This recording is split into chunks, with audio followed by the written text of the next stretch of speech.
BJP. അംഗത്വം രാജിവെച്ചുള്ള പ്രഖ്യാപനം നടൻ ദേവൻ നടത്തിയത് കഴിഞ്ഞ ദിവസം ഒരു പൊതുപരിപാടിയിലായിരുന്നു. സംസ്ഥാന വൈസ് പ്രസിഡന്റ് പദവിയും പ്രാഥമിക അംഗത്വവും രാജിവെച്ചു എന്നായിരുന്നു ദേവന്റെ പ്രഖ്യാപനം. അതിന് വേദിയിലുണ്ടായിരുന്ന മറ്റൊരു ബി.ജെ.പി. നേതാവ് അതിന് മറുപടി പറയുകയും ചെയ്തിരുന്നു. എന്നാൽ പിന്നീട് ദേവൻ വിഷയത്തിൽ കൂടുതൽ പ്രതികരണം നടത്തിയിരിക്കുകയാണ്. തനിക്ക് ബി.ജെ.പി. എന്ന പാർട്ടിയിൽ നേരിട്ടത് വലിയ അവഗണനയാണ് എന്ന് ദേവൻ പറയുന്നു. സംസ്ഥാന വൈസ് പ്രസിഡന്റായി നിയമിച്ചെങ്കിലും തനിക്ക് പ്രത്യേകിച്ച് ജോലിയൊന്നും ഉണ്ടായിരുന്നില്ല. എന്താണ് താൻ ചെയ്യേണ്ടതെന്ന് ആരും പറഞ്ഞതുമില്ല. തന്റെ അഭിപ്രായങ്ങൾ ആരും കേട്ടതുമില്ല. നേതൃത്വങ്ങളെ ബന്ധപ്പെടാൻ നിരവധി തവണ ശ്രമിച്ചിട്ടുണ്ടെന്നും ഒരു ഫലവും ഉണ്ടായില്ലെന്നും ദേവൻ പറയും. അപ്രതീക്ഷിതമായ രാജിയല്ല ഇത്. ജനങ്ങൾക്ക് അങ്ങനെ തോന്നിയേക്കാം. കഴിഞ്ഞ 6 മാസമായി താൻ വളരെയധികം ആലോചിച്ചെടുത്തൊരു തീരുമാനമാണ്. ചർച്ച ചെയ്യാമെന്ന് കരുതി കേരളത്തിലെ ബി.ജെ.പി. നേതാക്കളെ ബന്ധപ്പെടാൻ ശ്രമിച്ചു. അപ്പോഴൊന്നും അവരെ കിട്ടിയില്ല. മെസ്സേജ് അയച്ചതിന് റിപ്ലൈ ഇല്ല. ഈ രീതിയിൽ എങ്ങനെ മുന്നോട്ട് പോകാൻ സാധിക്കുമെന്നും ദേവൻ ചോദിക്കുന്നു. ശ്രീനാരായണ ഗുരുവിന്റെ ദർശനം ബി.ജെ.പിയിൽ കാണുന്നില്ല. ഒരു സ്ഥാനത്തിനും വേണ്ടി വന്ന വ്യക്തിയല്ല താൻ. അതുകൊണ്ട് തന്നെ കടിച്ചു തൂങ്ങി ഇങ്ങനെ നിൽക്കാൻ സാധിക്കില്ല. ഞാൻ ആരാണെന്ന് അവർ മനസ്സിലാക്കേണ്ട. പക്ഷേ വർക്ക് ചെയ്യാൻ ഒരു സംവിധാനം ഉണ്ടാക്കണം. പ്രവർത്തിക്കാൻ ഒരു സ്പേസ് വേണം. അതില്ലാതെ ആർക്കും ഒരു പാർട്ടിയിലും പ്രവർത്തിക്കാൻ സാധിക്കില്ല എന്നും ദേവൻ പറയുന്നു. തെറ്റിദ്ധരിക്കപ്പെട്ട പാർട്ടിയാണ് ബി.ജെ.പി. കേരളത്തിന്റെ കാലാവസ്ഥയിൽ ബി.ജെ.പിക്ക് ഇവിടെ കാലുറപ്പിക്കാൻ കഴിയില്ല. ഹിന്ദുക്കളിൽ വരെ ഒരുതരം ഭീതിയുണ്ട്. അത് ബി.ജെ.പി. മാറ്റിയെടുക്കണം. അല്ലാതെ ഈ പാർട്ടിക്ക് ഇവിടെ കാലുറപ്പിക്കാൻ പറ്റില്ല. ഇക്കാര്യത്തിൽ എന്നെ ഉപയോഗിക്കാമെന്ന് ഞാൻ അവരോട് പറഞ്ഞത് എന്നും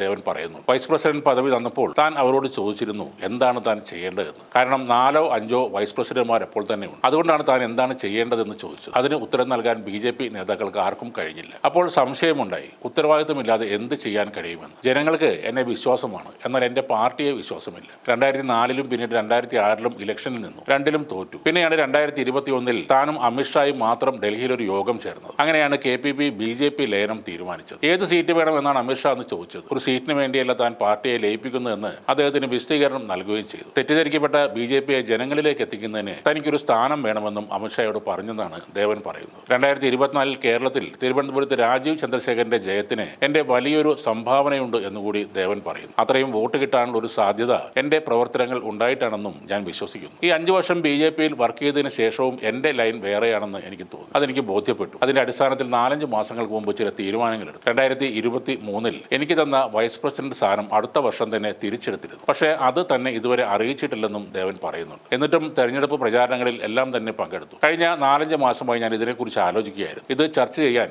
രാജീവ് ചന്ദ്രശേഖരനെ ഫോൺ ചെയ്തിരുന്നു. എന്നാൽ അദ്ദേഹം ഫോൺ എടുക്കാറില്ല. മെസ്സേജ് അയച്ചു നോക്കിയപ്പോൾ അതിനും മറുപടി വന്നിട്ടില്ല. തന്നെ അവർക്ക് വേണ്ടെന്നും അതാണ് അത്തരമൊരു നിലപാട് കൊണ്ട് അർത്ഥമാക്കുന്നതെന്നും ദേവൻ പറയുന്നു. ഇനി ഒരുപക്ഷെ അവരുടെ ഭാഗമാണ് ശരിയെന്ന് വരുത്തി തീർക്കാൻ പലരും പലതരം ന്യായീകരണങ്ങളും കൊണ്ട് രംഗത്ത് വരും. എന്തു തന്നെയായാലും ഇനി ബി.ജെ.പി. എന്ന പാർട്ടിയുമായി തനിക്കൊരു ബന്ധം ഇല്ല എന്നാണ് ദേവൻ വ്യക്തമായി പറയുന്നത്.